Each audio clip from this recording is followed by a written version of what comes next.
Welcome back, ladies and gentlemen. Today we're going to talk about none other than the Kansas Jayhawks. We're going to talk about, in particular, why I think they're really going to struggle, and they have a very low chance to go far in the NCAA tournament. This concept applies to multiple teams. Kansas is just a team that's really shown this at a very strong level, unfortunately, the past couple games. We're going to break down why that is. Let's go. All right, so we're going to look at three teams that Kansas has played this year. We're going to look at Texas Tech, we're going to look at Marquette, and we're going to look at Houston, and see what the similarities are between them and how Kansas struggled in particular on what each defense was able to do. So first off, these are three pretty solid defensive teams. Houston and Marquette are very, very good. Texas Tech is decent for sure. So why did Kansas struggle in particular around these teams? So the first thing we can see there on that ball screen, how's the defense adjusted? We have two players that are guarding the ball right here. You can sag off a little bit. There's no need to be close right here.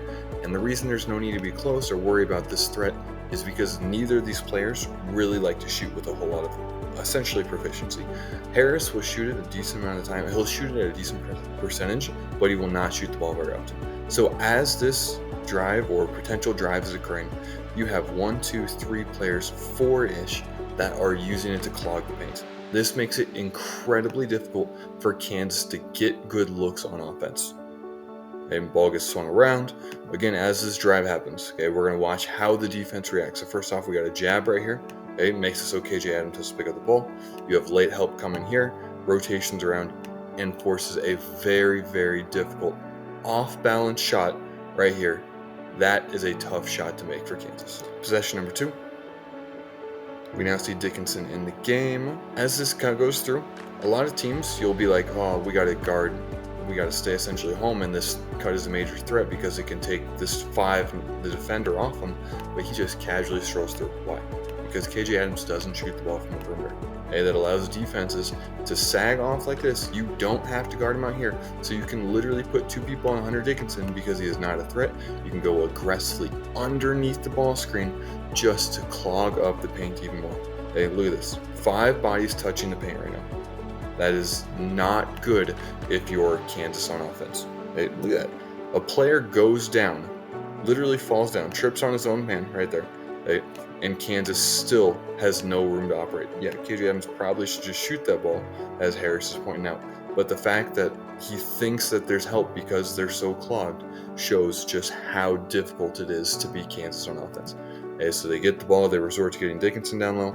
Again, 2 players right here. One's a threat, not really a threat, not really a threat, kind of a threat. So as soon as Dickinson skips his ball across, you are willing to live with a late closeout because that's the best shot that Kansas can get. Okay, so then we jump to Marquette. Marquette has a different defensive style where they're far more aggressive up on the ball, but they do have really good help concepts behind.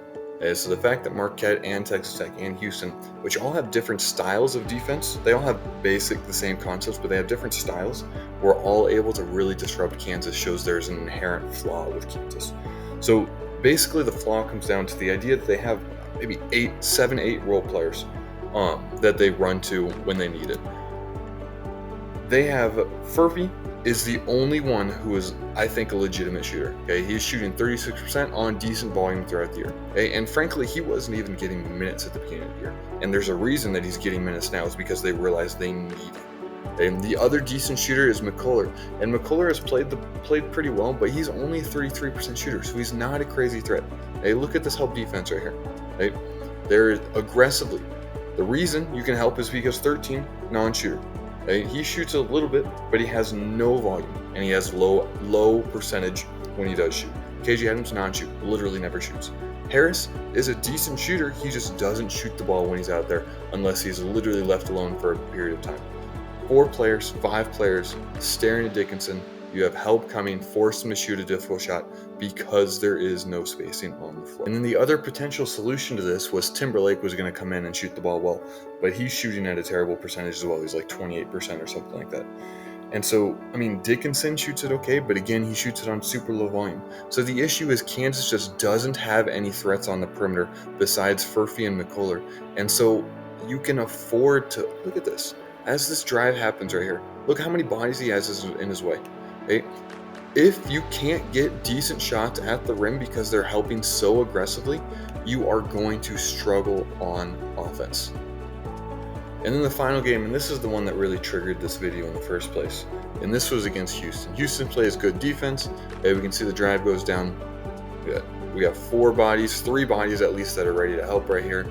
Okay, you do not need to guard Dickinson, don't need to guard Adams. Furphy is, for some reason, cutting towards the middle. He should not be the one cutting. KJ Adams should be the one cutting so Furphy can stay on the perimeter. Okay, but again, Houston is just able to provide aggressive help defense, and you're willing to deal with a mid-range contested jumper by Hunter Dickinson. That's good for the defense. In each of these games, Kansas had below 83 as an average offensive efficiency. That means for each possession, they're scoring 0.83 points per possession. You are not going to win games against good teams scoring with that kind of efficiency. That is not good. Okay, so they're looking for a little high-low action. The issue is high-low action doesn't work when you have 5 bodies that are guarding in the paint. Even Furphy, they're helping off of aggressively. Harris is the non-threat. His defender's all the way down here. That prevents it from getting to KJ Adams. If you have this dude on the wing where your defender is all the way down here guarding the paint, there are fundamental flaws with your style on offense. Hunter Dickinson makes this, but he was not trying to bank the shot, and this is a good defense from Houston, as we can see by the score indicated down here. So I legitimately, I love Bill Self. His style of basketball I think is brilliant. He understands the game so well, and I think that's why he's tried to correct some of these flaws. However, the issue is Kansas has very limited amount of players, and of the players they have, they just do not shoot the ball very well at all. And so I will have Kansas losing in the first round of my bracket. They will lose, I believe, when they run into a good team that plays good defense. If you'd like to watch another video on a full breakdown of Kansas, I'll link it right here.